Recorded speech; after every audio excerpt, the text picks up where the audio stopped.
Hello friend, जैसा कि हम जानते हैं कि आज की जो टेस्ट सीरीज है वो आज की जो टेस्ट सीरीज है वो दूसरी टेस्ट सीरीज है जिसमें हम पीसेस से संबंधित क्वेश्चनों को हल करते हैं। ठीक है, तो पहला जो प्रश्न है जिसमें पृथ्वी की उत्पत्ति से संबंधित सिद्धांत और उससे संबंधित विद्वानों के नाम दिए गए हैं, इसको सही सुमेलित करना है। जैसे पहला है निहारिका परिकल्पना, दूसरा है वायव्य राज परिकल्पना, तीसरा है ग्रहण परिकल्पना और चौथा है ज्वारी परिकल्पना। तो इसको सही सुमेलित करना है कि कौन किससे संबंधित है।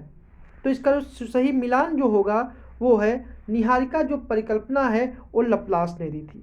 निहारिका परिकल्पना लप्लास ने दी थी। वायु परिकल्पना जो है वो कांट ने दी थी। बी का जो है वो चौथा है।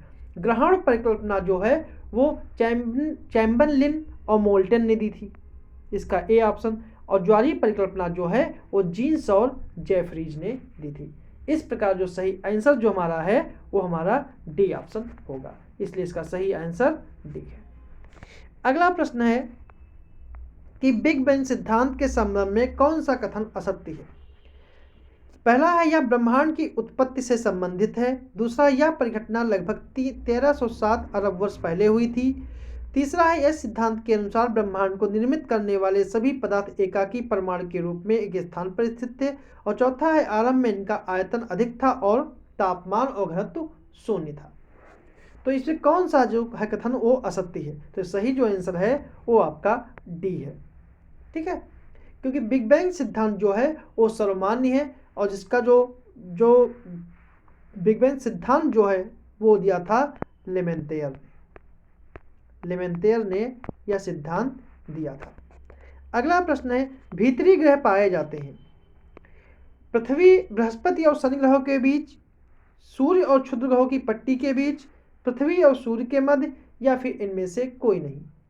इसका सही आंसर है वो आपका है बी ऑप्शन। सूर्य और क्षुद्र ग्रहों की पट्टी के बीच जो है वो भीतरी ग्रह पाए जाते हैं, जैसे कि बुध, शुक्र, मंगल और पृथ्वी। इनको कहा जाता है भीतरी ग्रह, क्योंकि ये सूर्य और क्षुद्र ग्रहों की पट्टी के बीच स्थित है और इसके बाद के ग्रहों को बाह्य ग्रह कहा जाता है। अगला प्रश्न निम्नलिखित में से कौन भूगर्भ की जानकारी का प्रत्यक्ष साधन है। ऑप्शन है ज्वालामुखी, उल्कापिंड, गुरुत्वाकर्षण बल या फिर चुंबकत्व। इसका सही आंसर है वो आपका है ज्वालामुखी। ज्वालामुखी के द्वारा जो भूगर्भ की जानकारी के जो प्रत्यक्ष स्रोत है वो आपका ज्वालामुखी है, जबकि उल्का, गुरुत्वाकर्षण जो है ये इसके अप्रत्यक्ष स्रोत है। अगला प्रश्न है कि निम्नलिखित में से कौन सा भूकंप का प्रभाव है। ऑप्शन है धरातली विसंगति, मृदा द्रवण, सुनामी या फिर उपयुक्त सभी। इसका सही आंसर है वो आपका है डी, उपयुक्त सभी, क्योंकि भूकंप जो है वो मृदा द्रवण, सुनामी और धरातली विसंगत जो है ये भूकंप के परिणाम स्वरूप ही उत्पन्न होते हैं। अगला प्रश्न है प्रश्न नंबर 6, निम्नलिखित में से कौन से कथन असत्य हैं कि महाद्वीपों की तुलना में महासागरों के नीचे भूपर्पटी की मोटाई कम है, और दूसरा है भूपर्पटी और मेटल का ऊपरी भाग सम्मिलित रूप से स्थल मंडल कहलाता है। निम्न में से कौन सा कथन सत्य है। ठीक है, केवल एक असत्य है, केवल एक, केवल दो, एक दो दोनों, और ना तो एक और ना ही दो। ठीक है, तो इसका जो सही आंसर है ना तो एक और ना ही दो, क्योंकि दोनों जो कथन है वो कोई भी असत्य नहीं है, ये दोनों कथन जो हैं वो सत्य हैं। इसलिए इसका कथन जो है डी ऑप्शन है कि महासागरों के नीचे इसकी मोटाई जो है वो 5 किलोमीटर है, और महाद्वीपों के नीचे इसकी मोटाई जो है वो 30 किलोमीटर है। ठीक है, और भूपर्पटी ऊपरी मेंटल को मिलकर स्थलमंडल का निर्माण होता है। इसकी मोटाई 10 से लेकर 200 किलोमीटर तक होती है। अगला प्रश्न, निम्नलिखित में से कौन सा एक ब्रह्मपुत्र नदी के बहाव के क्षेत्र में नहीं आता है। तिब्बत, बांग्लादेश, भूटान या फिर भारत। जिसका सही आंसर है वो आपका है सी ऑप्शन, भूटान। जो भूटान में जो है ब्रह्मपुत्र नदी नहीं बहती है, क्योंकि ब्रह्मपुत्र नदी का उद्गम स्थल ही तिब्बत से होता है, इसलिए अब तो तिब्बत में बहती है। बांग्लादेश में ये गंगा से मिलकर जमुना का निर्माण करती है, और पद्मा का निर्माण करती है, गंगा से मिलकर ब्रह्मपुत्र नदी मेघना का निर्माण करती है। ठीक है, और गंगा को बांग्लादेश में पद्मा के नाम से जानते हैं। ठीक है। और ब्रह्मपुत्र नदी को जमुना के नाम से, जब जमुना और पद्मा मिलती हैं तब ये मेघना बनते हुए बंगाल की खाड़ी में गिर जाती हैं, इसलिए इसका सी ऑप्शन सही है। अगला प्रश्न है आइसोनेफ रेखा क्या है? ऑप्शन है बर्फ के गिरने के समान क्षेत्रों को दर्शाने वाली रेखा, बी समुद्र तल के क्षैतिज रेखा जिससे ऊंचाई तथा गहराई की माप होती है, तीसरा किसी संदर्भ बिंदु से क्रमिक माप का प्रदर्शन करने वाली रेखा, या फिर डी मेघाच्छन्न के समान क्षेत्रों को मिलाने वाली रेखा। तो इसका सही आंसर है, ठीक है, तो मेघाच्छादन के समान क्षेत्रों को मिलाने वाली रेखा को आइसोनिफ रेखा कहते हैं, इसलिए इसका डी ऑप्शन सही है। जबकि बर्फ गिरने के समान को रेखा को आइसोनिफ कहते हैं, आइसोनिफ कहते हैं, इसमें जो रेखा है उसे आइसोनिफ कहते हैं, उसे आइसोनिफ कहा जाता है। और समुद्र तल की क्षैतिज रेखा जिसकी ऊंचाई और गहराई की माप होती है, ठीक है, उसे कहा जाता है डेटम रेखा, उसे कहते हैं डेटम रेखा। और किसी संदर्भ उसे कहते हैं आइसोनोमेल, आइसोनोमेल कहते हैं, ठीक है। तो इसका सही आंसर डी है। अगला प्रश्न है निम्नलिखित में से कौन सा कथन असत्य है? पहला है अध्यात्मात्मक शासन व्यवस्था में राष्ट्रपति देश व सरकार दोनों का प्रमुख होता है। दूसरा है अर्ध अध्यात्मक शासन व्यवस्था में राष्ट्रपति देश का जबकि प्रधानमंत्री सरकार का प्रमुख होता है।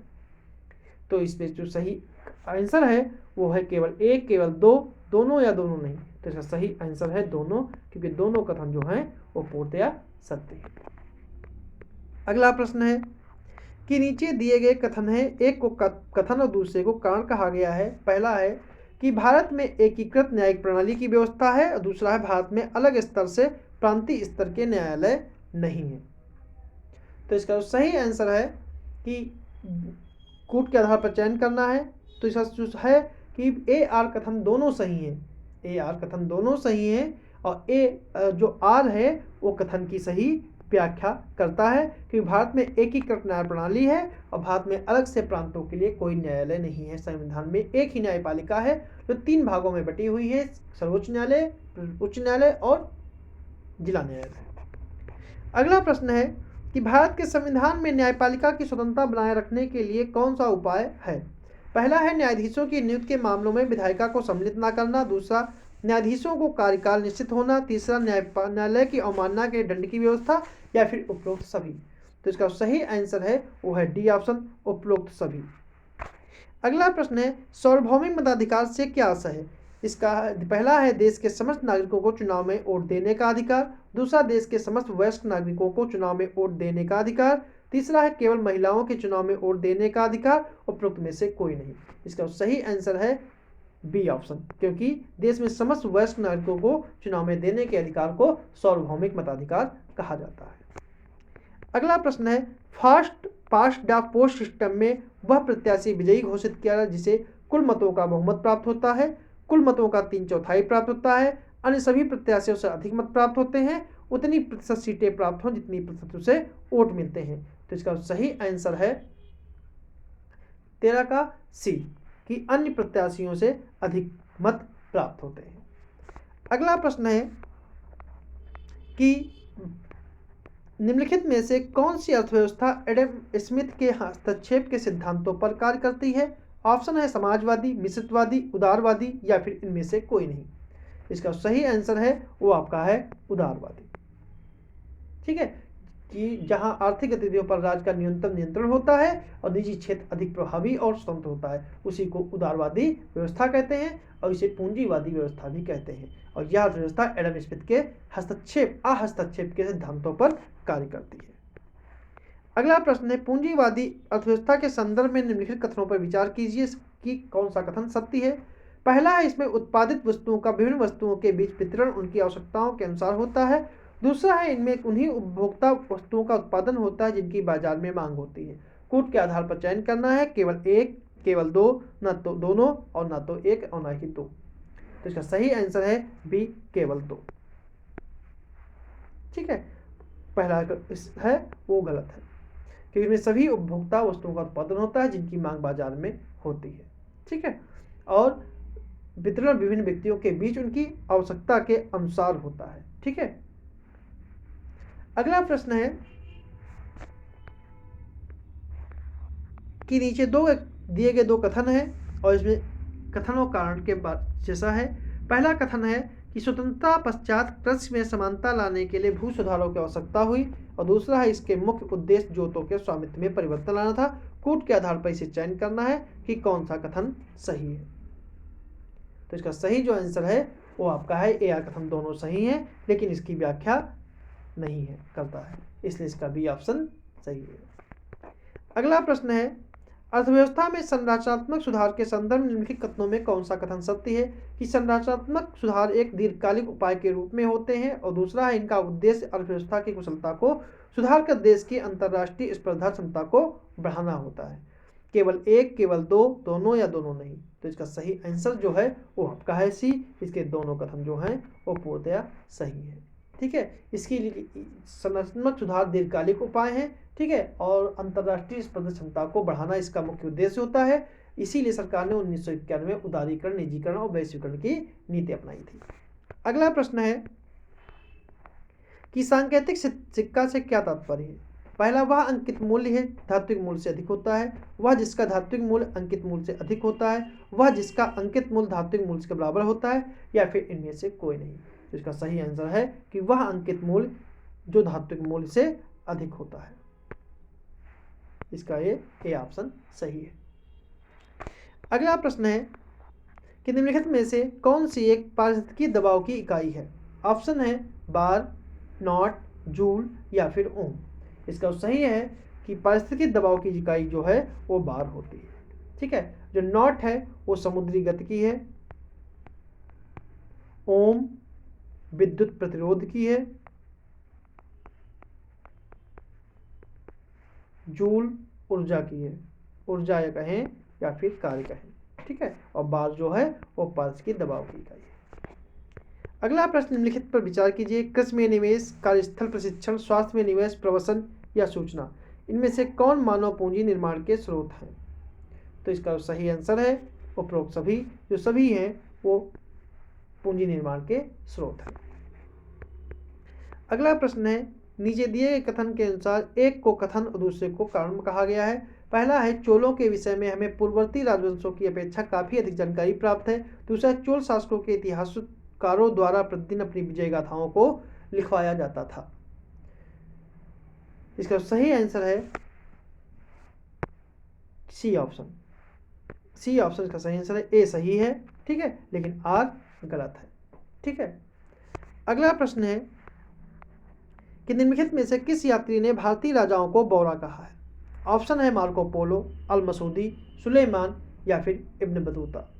इसका सही आंसर है वो आपका है बी ऑप्शन, अल मसूदी। अल मसूदी ने भारतीय मतलब कि गुर्जर प्रतिहार राज्यों को अल-जजूर तथा राज्य को अल-जजूर कहा है और राजा को बौरा कहा है। जो अल मसूदी था ये 915 और 16 में इसने गुजरात की यात्रा की थी। अगला प्रश्न है प्रश्न नंबर 23 कि प्रतिहार राजा ने कौन सा सत्य है। प्रतिहार राजा भोज ने अधिवराह की उपाधि धारण की थी और राष्ट्रकूट राजा अमोघ वर्ष ने एलोरा का प्रसिद्ध शिव मंदिर बनवाया था। कूट के आधार पर चयन करना है, केवल एक, केवल दो, एक तथा दो दोनों, और ना तो एक और ना ही दो। प्रश्न नंबर 23 इसका सही आंसर है ए ऑप्शन, केवल एक इसका सही आंसर है, बाकी जो है दूसरा जो है वो गलत है कि प्रतिहार राजा भोज ने अधिवराह की उपाधि धारण की थी। ठीक है, और राष्ट्रकूट राजा अमोघ वर्ष ने नहीं, बल्कि जो राष्ट्रकूट राजा कृष्ण प्रथम इन्होंने एलोरा का प्रसिद्ध मंदिर बनवाया था जो 9वीं सदी में बनवाया गया था। अगला प्रश्न है डॉक्टर भीमराव अम्बेडकर द्वारा 1927 में बहिष्कृत समाज नामक पत्रिका का प्रकाशन शुरू किया गया है। वह पत्रिका किस भाषा में छपती है। ऑप्शन है अंग्रेजी, मराठी, हिंदी या फिर गुजराती। जिसका सही आंसर है वो आपका है मराठी। इसके लेखक भीमराव अम्बेडकर थे। अगला प्रश्न है मध्यकालीन कवि और उनकी रचनाओं से संबंधित है। ठीक है, कि कौन सा सही सुमेलित है। तो मुल्ला दाऊद, चांदायन, अमीर खुसरो, आशिका, सोमनाथ, राग विभोद या फिर उपरोक्त सभी। तो इसका सही आंसर जो है वो है उपरोक्त सभी। जो इसके सही आंसर हैं कि इन लोगों ने ही जो दिए गए हैं वो सभी सुमेलित हैं। अगला प्रश्न है, दिल्ली सल्तनत के संदर्भ में जवाबित का सही आशय क्या था? ऑप्शन है सैनिकों के वेतन के रूप में दिया जाने वाला भूभाग, उलेमा व काजी को दी जाने वाली राजस्व भूमि, तीसरा शरीयत के अलावा राजकाज चलाने के लिए सुल्तान द्वारा बनाए गए नियम, या डी अकाल के दौरान भू राजस्व वसूली से प्राप्त छूट। प्रश्न नंबर 26, जिसका सही आंसर है ऑप्शन सी, शरीयत के अनुसार राजकाज चलाए जाने के लिए सुल्तान द्वारा बनाए गए नियम। अगला प्रश्न है, प्रथम आंग्ल मराठा युद्ध का अंत हुआ था? सूरत की संधि से, बसीन की संधि से, सालबाई की संधि से, पूना की संधि से। तो इसका सही आंसर जो है वो जो प्रथम आंग्ल मराठा जो युद्ध था वो चला था 1700। प्रथम आंग्ल मराठा युद्ध जो था वो उसका जो टाइम पीरियड है, ठीक है, वो टाइम पीरियड है 1775 से लेकर 1782 तक। इसमें किसी भी पक्ष की जीत नहीं हुई थी और यह युद्ध जो था 1782 में सालबाई की संधि से समाप्त हुआ था, इसलिए इसका सही आंसर सी है। अगला प्रश्न है, संस्थाओं से संबंधित व्यक्तियों से संबंधित कौन सा एक सही सुमेलित नहीं है? इंडियन एसोसिएशन, पूना सार्वजनिक सभा, east India association, Bombay presidency association. कौन सा सही सुमेलित नहीं है? तो इसका सही आंसर है कि कौन सा सही सुमेलित नहीं है वो है सी ऑप्शन, क्योंकि सी ऑप्शन जो है वो सही सुमेलित नहीं है, क्योंकि ईस्ट इंडिया एसोसिएशन की स्थापना जी सुब्रह्मण्यम अय्यर ने ना करके दादा भाई नौरोजी ने की थी। दादा भाई नौरोजी ने की थी, ठीक है, दादा भाई नौरोजी ने की थी। और इंडियन एसोसिएशन की स्थापना जो थी वो 1870 में हुई, वो 76 में हुई है। 1800, इसका सही आंसर ये दादा भाई नौरोजी हैं, ठीक है। और इसकी इंडियन एसोसिएशन की स्थापना 1876 में हुई है। और पूना सार्वजनिक सभा की स्थापना 1870 में हुई है। और ईस्ट इंडिया एसोसिएशन की स्थापना 1866 में हुई है। और बॉम्बे प्रेसिडेंसी 1885 में हुई है, ठीक है। अगला प्रश्न है कि मराठा शासकों में निम्नलिखित में से किसे गौ ब्राह्मण प्रतिपालक की संज्ञा दी गई है?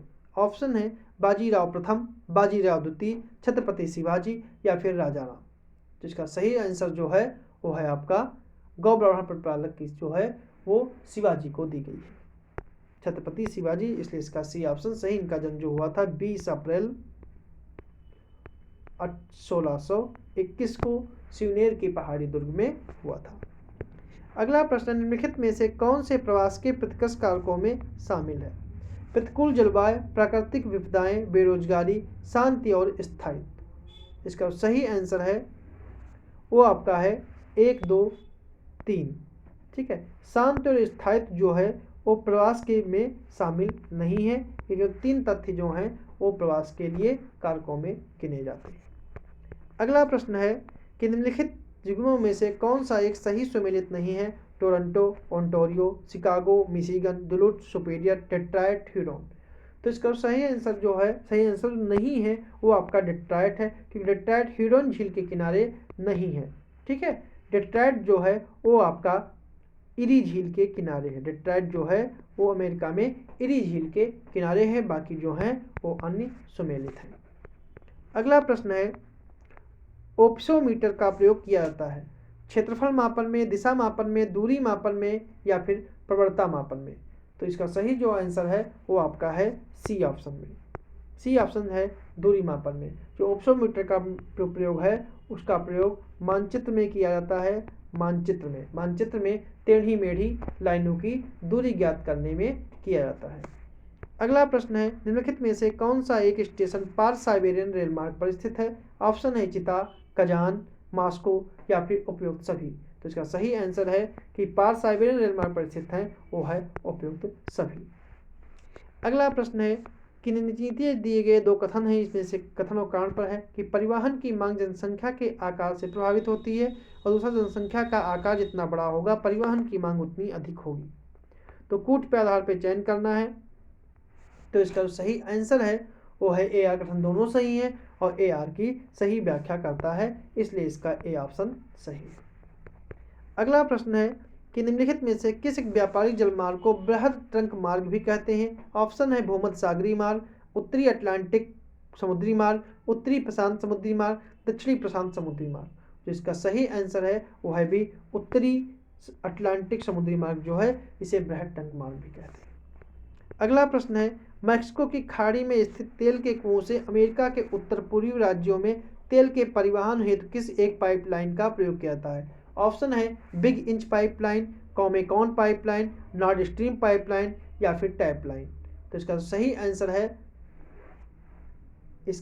आंसर है वो आपका ये है बिग इंच पाइपलाइन, जबकि कॉमेकॉन पाइपलाइन जो है वो सोवियत संघ का प्रयोग करता है और नॉर्ड स्ट्रीम पाइपलाइन जर्मनी में है, ये जर्मनी में है और ये रूस में है। और टैप लाइन जो है ये है दक्षिण पूर्वी एशिया में, दक्षिण साउथ ईस्ट एशिया में,